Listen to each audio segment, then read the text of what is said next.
नमस्कार फ्रेंड्स, स्वागत है आपका हमारे YouTube channel home science BMA पर। फ्रेंड्स, आज इस वीडियो में हम देखेंगे फर्स्ट पेपर का लास्ट यूनिट। जो आपका लास्ट यूनिट होगा वो है यूनिट नंबर 8, मधुमेह क्या है, उसके प्रकार क्या है, लक्षण और कैसे हम आहार में परिवर्तन करके उसमें सुधार ला सकते हैं। आगे देखते हैं। मधुमेह न केवल भारत का एक मुख्य समस्यात्मक रोग है, बल्कि विश्व के अनेक देशों में इसके रोगी अधिक हैं। वर्तमान में मधुमेह के रोगियों की संख्या दिन प्रतिदिन बढ़ती जा रही है। मधुमेह का रोग होता क्यों है? क्योंकि जब व्यक्ति के शरीर में ज़्यादा कैलोरी की मात्रा एकत्रित हो जाती है तो वह धीरे धीरे जम करके एकत्रित होकर के वह मधुमेह नामक रोग हो जाता है। तो ये हमारे भारत देश की समस्या नहीं है, बल्कि कई ऐसे देश हैं जहाँ पे मधुमेह के रोगियों की संख्या बढ़ती जा रही है और दिन प्रतिदिन बहुत तेज़ी से बढ़ रही है। मधुमेह की परिभाषा क्या है? जैसे शरीर में संतुलित हार्मोन्स के उत्पादन में कमी अथवा दोष से उत्पन्न रोग मधुमेह कहलाता है। जैसे अगर हमारे शरीर में बराबर मात्रा में इंसुलिन निकलता रहता है तो वो मधुमेह को कंट्रोल किया रहता है। जैसे ही इसकी उत्पादन में कमी हो जाती है या कोई दोष उत्पन्न हो जाता है तो तुरंत मधुमेह नामक रोग हो जाता है। आगे देखते हैं। मनुष्य के अग्नाशय से इंसुलिन नामक हार्मोन्स निकलता है। जो मनुष्य के अग्नाशय नामक अंग होता है उसमें से इंसुलिन नामक हार्मोन्स निकलता है। यह अंतःस्रावी हार्मोन्स होता है जो लैंगरहैंस की दीपिकाओं के कोशिकाओं द्वारा स्रावित होती है। इंसुलिन कार्बोज के उपापचय को नियंत्रित करता है। कार्बोज के उपापचय को नियंत्रित करता है, तभी वह कंट्रोल में रहता है। और जैसे इसकी कमी हो जाती है तो कार्बोज जाकर के ग्लूकोज में बढ़ता है और ग्लूकोज की मात्रा जब हमारे रक्त में बढ़ जाती है तो वह ब्लड शुगर हो जाता है। जैसे ही रक्त में ग्लूकोज की मात्रा बढ़ती है, यह हार्मोन्स अधिक मात्रा में उत्पन्न ग्लूकोज को यकृत तक पहुंचाकर इसे ग्लाइकोजन में बदल देता है। इसके लिए ऊतकों तथा कोशों में ऑक्सीकरण के लिए भी इंसुलिन की आवश्यकता होती है। तो इस तरीके से आप देख सकते हैं कि जो मधुमेह जो ग्लूकोज होता है और जो इंसुलिन होता है दोनों एक दूसरे के अपोजिट होते हैं, दोनों एक दूसरे को कंट्रोल करते हैं। जैसे ही इंसुलिन की मात्रा कम हुई वैसे ही मधुमेह नामक रोग हो जाता है। इसके कारण देखते हैं। इसके कारण कुछ सामान्य हैं। जैसे सबसे पहले वंशानुगत या वंशानुक्रम हुआ होता है जो हमें हमारे माता पिता के द्वारा प्राप्त होता है। तो कुछ लोगों में वंशानुगत रोग होता है। जैसे अगर उनके माता पिता को भी शुगर रोग है तो उनके बच्चों को भी हो जाता है, या उनके बच्चों को है तो उनके बच्चों को हो जाता है। इस तरीके से यह पीढ़ी दर पीढ़ी रोग जो है चलता रहता है। और इसकी संभावना जो होती है वो 40 वर्ष से पहले हो जाता है और ऐसा जो होता है वंशानुगत के कारण ही होता है। अगला क्या है? आयु। कुछ आयु भी होती है जिसमें ये मधुमेह नामक रोग फैलने के चांस ज़्यादा होते हैं। जैसे शैशवावस्था में भी मधुमेह होता है, परंतु यह रोग अस्थायी होता है तथा कुछ दिनों के लिए होता है तथा वह ठीक हो जाता है। लेकिन जो 40 से 45 वर्ष के आयु में मधुमेह होता है उसमें उस वर्ष में संभावनाएं काफ़ी ज़्यादा होती हैं तथा वह ठीक भी नहीं होता है। उसके बाद मधुमेह होने का एक जो सबसे बड़ा कारण है वो है मोटापा, क्योंकि मोटे व्यक्तियों में चांसेस ज़्यादा होते हैं मधुमेह नामक रोग होने में। और प्रौढ़ावस्था में, विशेषकर 35 से 40 वर्ष की अवस्था में शरीर में जो वसा की मात्रा एकत्रित होती है उसकी मात्रा और ज़्यादा बढ़ने लगती है तथा मोटे व्यक्तियों की शारीरिक क्रियाशीलता भी कम होती है। इसीलिए उनके शरीर में जो कैलोरी एकत्रित होती है वो खर्च नहीं हो पाती। इस कारण कार्बोज का उपापचय भी ठीक से नहीं हो पाता, जिसके कारण मधुमेह नामक रोग हो जाता है। उसके बाद आगे देखते हैं लिंग। जैसे यह रोग स्त्रियों तथा पुरुषों को दोनों ही होता है, लेकिन पुरुषों में स्त्रियों की अपेक्षा इस रोग होने की संभावना ज़्यादा होती है। जैसे होता तो दोनों में है, लेकिन अगर ज़्यादा बात की जाए तो जो ज़्यादा संभावना होती है वो पुरुषों में होने की ज़्यादा संभावना होती है। उसके बाद देखते हैं मानसिक तनाव। यह भी एक बहुत बड़ा कारण होता है। मानसिक तनाव की वजह से जो भी व्यक्ति खाना खाता है उसका सही से पाचन नहीं होता है तथा मानसिक तनाव से ये मधुमेह ही नहीं बहुत बड़ी बड़ी बीमारियां हो सकती हैं। जैसे मानसिक तनाव हो गया, क्रोध, उद्वेग, चिंता, भय आदि कारणों से व्यक्ति समय पर भोजन नहीं ग्रहण करता है, जिससे कारण उसके पाचन में अनियमितता हो जाती है। अतः कार्बोज उपापचय भी प्रभावित होता है, जिससे मधुमेह नामक रोग हो जाता है। इसके प्रकार देखते हैं कि मधुमेह कितने प्रकार के होते हैं।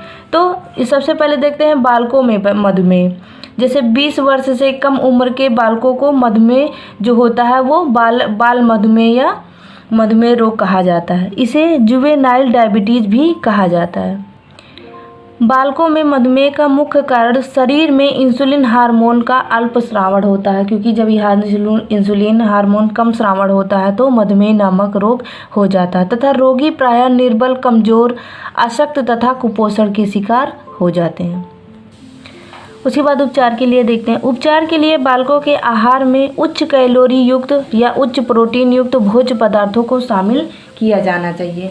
उच्च जैविक मूल्यों वाला जो प्रोटीन दिया जाना चाहिए वो साथ ही साथ इंसुलिन का इंजेक्शन भी दिया जाना चाहिए, ताकि यह बहुत ही जल्दी कवर कर सके, ताकि रक्त में ग्लूकोज की मात्रा सामान्य हो सके। और जो बालकों में मधुमेह होता है वो चांस होता है कि वो ठीक हो जाता है। इसीलिए थोड़ा पोषक तत्वों पे ध्यान देके तथा इंसुलिन का इंजेक्शन लगवाना चाहिए, ताकि जल्द से जल्द ठीक हो सके। उसके बाद देखते हैं वयस्कों में मधुमेह। वयस्कों में मधुमेह, इस प्रकार के मधुमेह वयस्कों में भी होता है। जैसे मोटे व्यक्ति इस रोग के अधिक शिकार होते हैं, मोटापा इसका सबसे बड़ा कारण होता है। उसके बाद उपचार देखते हैं। उपचार में जैसे मोटापे से ग्रस्त मधुमेह के रोगियों को पहला उपचार ये होता है कि सबसे पहले उनको अपना वजन कम करना चाहिए और मुंह में एंटीबायोटिक औषधि भी दी जानी चाहिए। अल्पसार से ग्रसित मधुमेह के रोगियों को उच्च कैलोरी व प्रोटीन युक्त आहार दिया जाना चाहिए, ताकि उनकी जो अल्पसार है वो कवर किया जा सके। साथ ही एंटीबायोटिक दवा भी देनी चाहिए, जिससे रक्त में ग्लूकोज का स्तर सामान्य हो सके तथा वह अपना रोग ठीक कर सकें। उसके बाद मधुमेह के लक्षण के बारे में देखते हैं कि इसके क्या लक्षण हो सकते हैं। जैसे प्रारंभिक अवस्था में तो पता ही नहीं चलता है, लेकिन धीरे धीरे जब पता चलता है तो रोग की तीव्रता में या बेहोशी होने पर मधुमेह का पता चलता है। जैसे चक्कर आने लगता है, बेहोशी आने लगती है। और ये निम्न लक्षण दिखाए जाते हैं। जैसे पॉलीयूरिया, इसमें बार बार पेशाब त्यागने की आवश्यकता पड़ती है तथा इस अवस्था में अत्यधिक मात्रा में मूत्र विसर्जित होने लगता है और साथ ही साथ मूत्र के साथ ग्लूकोज का भी निष्कासन होने लगता है। उसके बाद है पॉलीफेजिया। रोगी को बहुत ज़्यादा भूख लगती है, क्योंकि कार्बोज का सही ढंग से उपापचय ना हो पाने की वजह से भूख ज़्यादा लगती है तथा ग्लूकोज का ऑक्सीकरण कोषों एवं ऊतकों में नहीं हो पाता है तथा बिना उपयोग हुए ही ग्लूकोज मूत्र से शरीर से बाहर निकल आता है। इसीलिए भूख ज़्यादा लगती है तथा कोषों एवं तंतुओं को विभिन्न क्रियाओं को संपन्न करने के लिए ऊर्जा की आवश्यकता होती है। इसीलिए रोगी को शीघ्र ही भूख लग जाती है।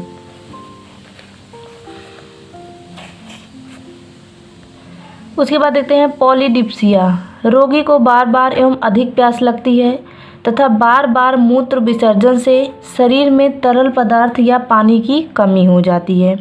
शरीर में जल के संतुलन को बनाए रखने के लिए जल की आवश्यकता होती है तथा रोगी को प्यास ज़्यादा लगती है। तो जब रोगी को प्यास ज़्यादा लगती है तो उसको क्या कहा जाता है? पॉलीडिप्सिया। उसके बाद है निर्जलीकरण। इसमें पानी की कमी भी हो जाती है, क्योंकि मूत्र की जो विसर्जन की मात्रा होती है वो ज़्यादा होती है। तीव्र मधुमेह की स्थिति में शरीर का निर्जलीकरण की स्थिति भी उत्पन्न हो जाती है, क्योंकि मूत्र विसर्जन के कारण शरीर में बहुत ज़्यादा पानी शरीर से निकल जाता है, अतः शरीर से जल का संतुलन बिगड़ जाता है, जिससे निर्जलीकरण की स्थिति पैदा हो जाती है। उसके बाद थकान जैसा कि आप ऊपर देख रहे हैं, इतनी सारी कंडीशन होने के बाद तो थकान वैसे भी होना है और व्यक्ति जो होता है ज़्यादा थका महसूस करता है। उसके बाद रोगी कमज़ोर हो जाता है, निर्बल, निःशक्त तथा दुर्बल हो जाता है और इसका वजन भी बहुत तेज़ी से घटता है। उसके बाद रोग प्रतिरोधक क्षमता का अभाव, इसका भी अभाव हो जाता है। जैसे मधुमेह के रोगियों में संक्रामक रोगों से लड़ने की क्षमता भी कम हो जाती है, इसीलिए उनको बुखार, क्षय रोग, पीलिया इत्यादि हो जाता है। उसके बाद घाव देरी से भरना, अगर उनको कहीं चोट लग जाती है या कहीं कट जाता है तो वो घाव जल्दी से नहीं भरता है, क्योंकि श्वेत रक्त कणिकाएं जो होती हैं वो उनकी लड़ने की क्षमता कम हो जाती है। इसका मुख्य कारण होता है कि जो हमारा रक्त होता है उसमें ग्लूकोज की मात्रा अधिक हो जाती है, इसीलिए घाव बहुत स्लो भरता है। उसके बाद है डायबिटिक कोमा। इसमें क्या होता है कि इस स्थिति में कार्बोज का उपापचय ठीक प्रकार से नहीं हो पाता तथा वसा ऊर्जा उत्पादन का कार्य करने लगता है। वसा का ऑक्सीकरण तेजी से यकृत में अधिक मात्रा में कीटोन बॉडी बनाने लगता है, कीटोन ऊर्जा प्रदान करता है। उसके बाद है सूजन, शरीर में सूजन आ जाती है, क्योंकि मधुमेह की स्थिति में कभी कभी सूजन देखी जाती है। उसके बाद है रेटिनाइटिस। रेटिनाइटिस की स्थिति देखते हैं। मधुमेह के कारण आँखों के स्वास्थ्य एवं रोशनी पर भी प्रभाव पड़ने लगता है तथा आँखों में उपस्थित रक्त कोशिकाओं से रक्तस्राव होने लगता है, इसीलिए आँखों से धुंधला दिखाई देता है तथा अगर शुगर बहुत ज़्यादा बढ़ जाता है तो एकदम अंधेरा सा छा जाता है। इससे अंधापन होने की भी संभावना बढ़ जाती है तथा कभी कभी आँखों की दृष्टि भी धुंधली हो जाती है। उपचार क्या कर सकते हैं इसके, जैसे मधुमेह के रोग का कोई अस्थायी उपचार तो नहीं है, परंतु इसके लिए कुछ हद तक नियमित रखा जा सकता है। सबसे पहले हमें अपना मोटापा कम करना चाहिए। उसके बाद यदि व्यक्ति को मधुमेह है तो वजन पर नियंत्रण करने के बाद आहार में परिवर्तन एवं आवश्यक सुधार करके मधुमेह पर अंकुश लगाया जा सकता है। उसके बाद देखते हैं कुछ उपचार दिए गए हैं, जैसे आहार के द्वारा हम उपचार में कर सकते हैं, जैसे कार्बोज वाली ज़्यादा चीज़ों को ना खाएं। उसके बाद इंसुलिन के इंजेक्शन दे करके, उसके बाद खाने की दवाओं से कंट्रोल कर सकते हैं, और सबसे ज़्यादा तेज़ी से कंट्रोल करने वाला है व्यायाम। व्यायाम हमें नियमित रोज़ करना चाहिए ताकि हमारा जो शुगर लेवल है वो कंट्रोल में रहे। उसके बाद चयापचय परिवर्तन देखते हैं कि चयापचय परिवर्तन से हम कैसे कर सकते हैं। सबसे पहले आहार द्वारा मधुमेह रोग पर अंकुश लगाया जा सकता है। जैसे आहार से मधुमेह का उपचार करते समय यह ध्यान रखना चाहिए कि आहार से जो प्राप्त ऊर्जा होती है वो व्यक्ति के कुल शारीरिक ऊर्जा मांग से 5% ही होना चाहिए, 5% कम ही होना चाहिए। साथ ही भोज्य पदार्थों की निर्धारित जो मात्रा को लेकर तौल कर ही प्रयोग करना चाहिए। तो इस तरीके से हम आहार ले सकते हैं। उसके बाद क्या है कैलोरी में देखते हैं, जैसे रोगी की लंबाई शारीरिक वजन के अनुसार ही प्रस्तावित ऊर्जा की मांग 5% कम कैलोरी दिया जाना चाहिए, अर्थात आदर्श वजन से 5% कम ऊर्जा करके दिया जाना चाहिए। यदि मधुमेह रोगी का वजन सामान्य है तब मूत्र परीक्षण में कीटोन बॉडीज उपस्थित नहीं है, तब इसमें भोजन में कार्बोज की मात्रा कम होनी चाहिए, अर्थात आदर्श वजन से 5% ऊर्जा कम करके दिया जाना चाहिए। उसके बाद है भोजन में कार्बोज, वसा तथा प्रोटीन का अनुपात मधुमेह के प्रकार पर निर्भर करता है कि किस तरीके का या किस प्रकार का मधुमेह है। मोटापे से ग्रस्त मधुमेह के रोगियों का आहार नियोजन निम्न प्रकार से करना चाहिए। जैसे कोई मोटापे से या मधुमेह से ग्रस्त है तो उसके लिए किन किन तरीके का आहार हम बना सकते हैं। इसमें देखते हैं कम कैलोरी युक्त आहार। जैसे कम कैलोरी युक्त आहार देने के बावजूद भी यदि रोगी अपेक्षित सुधार नहीं हो रहा है तो मूत्र में ग्लूकोज आता हो तो भी आहार में परिवर्तन करने की आवश्यकता नहीं है, क्योंकि ऐसी स्थिति में धैर्य नहीं छोड़ना चाहिए। कुछ समय बाद वजन धीरे धीरे घटना शुरू हो जाता है तथा मूत्र से ग्लूकोज आना बंद हो जाता है। उसके बाद प्रोटीन देखते हैं। प्रोटीन की मात्रा बढ़ाई जानी चाहिए, क्योंकि मधुमेह की स्थिति में नकारात्मक नाइट्रोजन संतुलन हो जाता है, अतः मधुमेह के रोगियों को सामान्य लोगों की अपेक्षा दुगनी मात्रा में प्रोटीन की आवश्यकता होने लगती है। उसके बाद है कार्बोज या कार्बोहाइड्रेट। रक्त में कीटोसिस तथा कीटोनूरिया को रोकने के लिए कैलोरी पर नियंत्रण करना आवश्यक होता है। सामान्य भार वाले व्यक्ति में 40% कैलोरी की प्राप्ति कार्बोज द्वारा होनी चाहिए। मोटे व्यक्तियों के लिए वसा की मात्रा को घटा करके कार्बोज की मात्रा से 60% तक कैलोरी प्राप्त होनी चाहिए। जैसे मोटे व्यक्तियों के शारीरिक वसा का भी ऑक्सीकरण होता है। तो इस तरीके से सामान्य वजन वाले व्यक्ति की यदि 40% से अधिक कार्बोज की मात्रा बढ़ाई जाएगी तो रोगी की स्थिति गंभीर हो जाएगी। तो इस तरीके से आपने देखा कि पोषक तत्वों के से भी हम मधुमेह में सुधार ला सकते हैं। उसके बाद देखते हैं विटामिन एवं खनिज लवण। जैसे विटामिन की पूर्ति के लिए मल्टीविटामिन की गोली दी जानी चाहिए। खनिज लवणों की पूर्ति के लिए हरे पत्तीदार सब्जियां हो गई या कम शर्करा युक्त फलों का उपयोग किया जाना चाहिए। उसके बाद देखते हैं आहार में परिवर्तन एवं रोगी को शिक्षित करना। आहार में कैसे परिवर्तन करना और रोगी को भी समझाना है ताकि वह खुद भी सपोर्ट कर सके। अनाज में जैसे चावल मक्का का प्रयोग नहीं करना चाहिए। गेहूँ चना जौ मिलाकर उसके आटे की रोटी बनाना चाहिए। मिश्रित आटे की रोटी मधुमेह में लाभ पहुंचाता है। उसके बाद मिठाइयाँ तो पूरी तरीके से वर्जित कर देना चाहिए। सभी फल जिसमें कार्बोज की मात्रा अधिक है जैसे केला अंगूर आंवला नींबू संतरा खरबूज ये आदि का प्रयोग किया जाना चाहिए तथा उन सभी फलों का प्रयोग किया जाना चाहिए जिसमें 15% तक कार्बोज उपस्थित हों। उसके बाद जैसे ये जो मीठी वस्तुएं हैं जो शर्करा के अंतर्गत आती हैं जैसे शक्कर गुड़ शहद बिस्किट नहीं देनी चाहिए। चाय बिना शक्कर की होनी चाहिए। भोजन में विविधता होनी चाहिए, मतलब 2 टाइम अगर भोजन खा रहा है तो दोनों टाइम अलग अलग होना चाहिए ताकि रोगी व्यक्ति खुशी खुशी खा सके। उसके बाद है रोगी की क्रियाशीलता के अनुसार कैलोरी की मात्रा देनी चाहिए। अगर व्यक्ति ज़्यादा मेहनत का कार्य कर रहा है तो हम कैलोरी की मात्रा बढ़ा सकते हैं, अगर नहीं कर रहा है तो नहीं बढ़ाना चाहिए। जैसे भोजन में प्याज लहसुन एवं अन्य खाद्य पदार्थों का समावेश करना चाहिए क्योंकि यह रक्त में ग्लूकोज तथा कोलेस्ट्रॉल की मात्रा को कम करते हैं। और भोजन में जैसे दूध अंडा मांस मछली तथा दूध से बने पदार्थों की प्रचुरता होनी चाहिए। तो इस तरीके से इस आहार में परिवर्तन करना चाहिए।